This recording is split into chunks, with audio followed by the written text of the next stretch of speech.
پاکستان تحریک انصاف کے چیئرمین عمران خان آج GIT کے سامنے پیش ہو گئے، جہاں ان کو 21 سوالوں پر مشتمل سوالنامہ دیا گیا، جبکہ پولیس نے کچھ سوال ان سے زبانی بھی پوچھے۔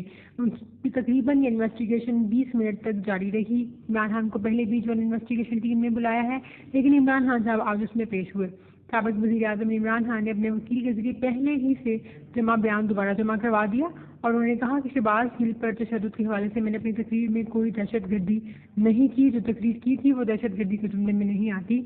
میں نے اس میں کسی کو کوئی ذاتی دھمکی نہیں دی، بلکہ قانونی ایکشن لینے کی بات کی تھی۔ یہ کیس بالکل انتقامی کارروائی کی بنا پر بنایا گیا ہے اور جھوٹا ہے۔ انہوں نے یہ بھی کہا کہ میری وہاں سے واپس آنے کے بعد میڈیا سے گفتگو کرتے ہوئے انہوں نے کہا کہ میری آج GIT میں پہلی پیشی ہوئی، ساری دنیا کے سامنے یہ مذاق بن گیا ہے۔ پھر انہوں نے کہا کہ جب ٹیلی فون پر فنڈ ریزنگ کرتے ہیں تو انہوں نے چیلنج بند کر دیے، ان کو چوری کی وجہ سے ان کو پیسے کوئی بھی نہیں دیتا۔